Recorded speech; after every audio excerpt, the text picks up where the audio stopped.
Right. Basically, this is as a result of, I can see it here. This is as a result of a thesis I did. I'm trying to figure out why quantity surveyors don't or haven't been engaging in the BIM process, otherwise they've always sat outside of it, and they just haven't been engaging in the BIM process in a nutshell. And there was there was a tremendous amount of findings. In fact, there was 2.5 pages of findings. There was that many of them. And a number of the findings were common to everybody, but quantity surveyors did have their own problems. And I suppose the question was, since BIM is not mandated yet, so it is not a requirement, it is not a legally a requirement, but what we're finding is within DCC we are actually BIMing up because the contracts are too big. So one of the reasons they didn't get involved in it is because it's not mandated. So to BIM or not to BIM was always the question. For the large guys, for the large contractors and organisations, it's not an option. For the small guys, it's an option yet because they don't have to do it. They're getting by just fine, so they'll continue on doing what they're always doing, basically, in a nutshell. So this is so forward. Right. Now the government have mandated or intend to mandate to do it, but they haven't yet got around to doing it. But they've written this paper on a roadmap to digital Britain, and for people like DCC and for people like the very big, large organisations, it makes sense to us because they're looking at these key performance targets, which is like 20% reduction in delivery time, 20% increase in construction exports, and 20% reduction in capital costs. For us, the delivery time and the capital cost would be very, very important.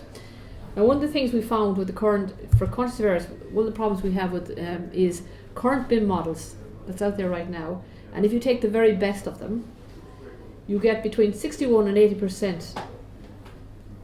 The 80 is the best of them, where it's BIM enabled automated quantities, which basically, in other words, if we had a very, very good model, the best we get out of it, and this is automated ones, it would be 80%. But that's not the reality out there at the moment. And that changes because in the early stages of the design concept, there's very little information. So the information gets loaded as you go along through the various processes. And pre-tender, when you go out for your builds quantities, the information then is at the maximum. So this is where we're at with that. Now what you find is quantities, for those of you who are not quantity surveyors, I don't think there's only one quantity surveyor in the room, I'd say. How many quantity surveyors in the room? Not too many. Quantities are derived in very many ways, and the BIM models aren't at the moment very suitable for models, but you won't get 100% out of it. So basically you'll get direct quantities, and then you have what they call, that's in other words, it automatically spews out direct quantities, Then you have BIM derived quantities, and then you have such things as you have key data incorporated into finished builds. So there's different ways of doing the BIM derived quantities, and twice I just realised. There's different ways of getting the data in there, and there are elements of a BIM, the building model, that cannot be quantifiable. Not everything can be quantifiable. In other words, you can't quantify prelims, you can't quantify temporary works, you can't quantify buildability. There's a huge amount of things that are in there that can't be quantified. So what happened with the quantity surveyors at the moment, they have very little faith. We made a number of key findings, but one of them was QSs really have very little faith up till recently in the models because they are either incomplete, they're poor quality, or they're not modelled to a level suitable for QS automatic quantification. And the problem also with that is there are different ways and methods of modelling. There's many different ways and methods of modelling, so they're not consistent throughout. And at the moment for QSs, we're number crunchers, we're not designers. So we think in terms of numbers, whereas designers think in terms of pictures. So therein lies the difference. We have a information transfer problem sometimes. But one of our problems also is, up till now, because we're not designers, we did not need to be totally literate, design literate. We did not need to be we didn't have to have a high level of computer skills because it wasn't required of us. It would be required more of the engineers, the architects who need those kind of skills, but we did not need those skills. So as a result, we're a very conservative bunch. So we wouldn't have upskilled to the same degree. Like CitA had an event there it was for Quantity Surveyors 2020. Out of the audience, only 21% of them were quantity surveyors, and yet the actual event was specifically for quantity surveyors. So that just tells you we're very much non-collaborative. We're very conservative, for want of a better word. Now, one of the things we have at the moment, there is really a shortage of suitable, skilled 5D BIM QSs out there who fully understand the process. This will take some time to rectify itself, because by the time they go through college and they come out the other end. So in 2 generations' time, we'll have very literate, very skillful QSs. But right now we have a very severe shortage of them. And coupled with that, Dr. Roisin Murphy from TU Dublin did a survey. She did a paper for the SESI, and by 2021 we will have a shortage of, and this is very conservative, 1,650 quantity surveyors, qualified quantity surveyors. So they are a rare species at the moment. But even rarer species is getting a 5D very literate one. So what you find is the very larger companies train up their own, or they bring in their own specialists.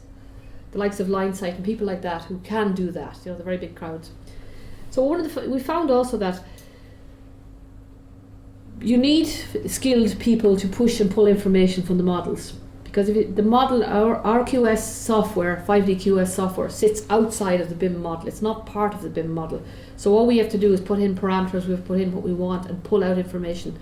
So you really do need skilled people to do that. For example, within DCC now, we have our own Revit models. So we're putting information in, we're telling what's going in, so we can get the information back out again as automatic quantities, in other words. And there's also an understanding of the different disciplines. One of the things you will find, traditionally up till now, architects were always trained as architects, surveyors as surveyors. There was no cross-collaboration between their trainings or even the institutions. The institutions acted alone in the best interest of either the architects or the surveyors. That is still the case to a degree. Like, for example, and this is not having a go at the architects, but the RAI brought out a BIM pack, but they brought it out as for the architects. Now, going forward, they are going to revise it, but now we're looking at having a collaborative one where the engineers and the surveyors, feed into the same pack, so we end up with a more collaborative BIM pack that would be more suitable for everyone. And the same with the SESI. The SESI, they stand alone, and that's one of the problems. Our problem has always been we've been trained in a very silo-mannered, and our institutions are rather silo-mannered, so they haven't really come together collaboratively in the way they ought to. And BIM is all about collaboration in a nutshell. So one of the problems we find is for 5D BIM, there is a complete lack of understanding of the different disciplines, how we interact with each other, how we think, how we talk. There is also the lack, obviously, of the 5D, of the ICT skills, because quantity surveyors did not need to have ICT skills, so they are a real rare species altogether. But again, with the newer generation of kids coming out of college, they're already digital anyway, so they think digital, act digital, so it is much easier for them to do that. And in a few generations we will have very good, we'll have digital quantity surveyors. Then there's the biggest problem we found is a lack of a fully functioning integrated 5D BIM QS software. Our software as it stands sits outside the model, and we would use Qubit or Caustix or some of those, but it's not integrated within the model. But going forward, we will be an author in the model the same way as the architects are, the engineers are. We currently aren't, we stand outside the model. So one of the biggest problems we have is we have a lack of what they call a QS model view definition. In other words, a model view definition is where the information coming out of the model is exactly what the quantity surveyors want. In other words, we pull out only the information we require, but we haven't actually set up a QS model view definition at the moment. So we are going forward. There are means and ways of doing it using through Revit. There are many ways of doing it, but in the future we will actually be doing it through the model itself, not sitting outside the model. We push information into a 5D cost software package, like say Caustix, Cubic, whatever it is you're using. And one of the other problems we found with quantity surveyors is that the reason they didn't engage in was because costs are sensitive and information is sensitive. So we don't share costs, we don't share information. So there was no 5D case studies to learn from, because all this information is commercially sensitive. So it isn't out there. It's not like designs, you can learn from each other. With the quantity surveyors, there was no case studies. This is one they find. Now we found also that when I was going through what were the problems, we found there was a number of problems, and they're basically people, processes and technology, and it's the best way you can describe it. But going forward, if they bring in the BIM mandate, it will eliminate a number of problems. A lot of problems can be eliminated, but there are still problems that will always be inherent there. And you can see the process of transition, which is a difficult transition even on a good day. We found that the main barriers to BIM was really only 10% learning. Most of it was cultural, most of it was changing of a mindset. And it really is a changing of a mindset. We're going from areas where we have to, there's so many new documents and they're so they're so integrated with each other, and there's new acronyms and there's new ways of doing business, which is, for a lot of people, is just too much. So it's something we have to do. We have to slowly bring them with us and train them as we go along. And what we found was digitisation really does require a cultural change, and that is the biggest single problem we have. And we find even with DCC we have a mismatch between the current data sharing digital generation, so in other words graduates that come out of either architects or whatever they are, and they're used to everything being techie, everything's online, everything is just paperless, digital. And they're moving into an industry where we are now, where it's highly territorial, and it still is, and which is still tribal and defensive. We like to do things the way we like them, they worked, we don't want to change. But we have other problems besides just that. So that's like the biggest problem we have at the moment, as I said, is going forward. So lack of QS engagement really boils down to three things: people, process and technology in a nutshell. And what we found was there is a resistance to change, and that's natural. Individuals have their own preferred ways of doing things, and they don't want to change, they don't need to change, and we've always done it this way, so why should we change, But there's also the problem of fear. Fear of change. Like when BIM came out, they're saying automatic, you have this push button, little red button, you push it and it automatically spews out all the quantities. So we don't need quantity surveyors going forward. Well, we know that's not true, but for a lot of people, they were worried that they would be losing jobs or they would be losing certain things. But what we found was, instead, we need even more quantity surveyors, because now we're adding value. So we're getting rid of the mundane tasks and we're actually adding value. So we need far, far more of them. But the same applies to any of the anything that's being digitised now. A lot of it will be automatic, so that no matter what profession you're in, it is a changing role and will be a changing role going forward. So people have got to get used to the idea that the fourth revolution is here right now. So this is where we are at the moment. So people have to get used to doing things that way. Now, people are afraid as well because they don't understand the process or what it entails. People fear, and even within big organisations, that their work will be adversely affected by automation and their value will be diminished. We don't sell it to them in such a way as, get on board, there's a lot more, things are happening, going forward. Sorry, this one here now. The other problem is with the new documents, as you know, it creates new roles like BIM manager, project information manager, BIM technician. But if you take, for example, Dublin City Council, we don't have those categories of people. They don't exist. They're not in the public sector at the moment. So new roles, which are mandated anyway by the PAS 1192, which is now superseded, and we're doing the ISO 19650, say we must have all those roles. And they're being developed within the public sector at the moment, so that these new roles can come out so that people can actually engage in them and do those type of things. But there's also problems with lack of leadership, governance, direction. We've skill problems. Recruiting key personnel is the biggest problem. People at the top, we have a real problem with those. Quantity surveyors had a problem with the acronyms, the terminology. It's very convoluted, and there's a huge amount of acronyms. Anyone in the BIM world will recognise this. There's so many of them, it's incredible. You could almost speak a language without any English at all. Now, there was always obviously the thing about numerous myths out there, and you still find that sometimes people think if they have Revit, they're BIMmed up. They don't realise actually it's a process, it's not really a technology. People even think, like when I came to DCC originally, the BIM technicians thought they could roll out BIM. That was it. Or the CAD technicians. That was it. It was as simple as that. So there is these issues that they haven't really understood at the moment. And then the problem is as well, traditionally the way we work, it's very, BIM is transparent, or BIM is meant to be transparent. So there is nowhere to hide. So if you haven't designed something, done something proper, it becomes obvious. And this is a problem. People are afraid of that, from moving from their silo background. And then there's the organisational changes, for people, and what the future will look like for them. Again, these are all, now the process change is the problem. BIM in itself is a major disruption. If you're starting from now, it's a major disruption, it really is. And problems we have at the moment is we have lack of industry standards. We don't even have a government mandate to say we will do it now and that's it. Although we have done the digital roadmap which says how we should do it, it's still not mandated.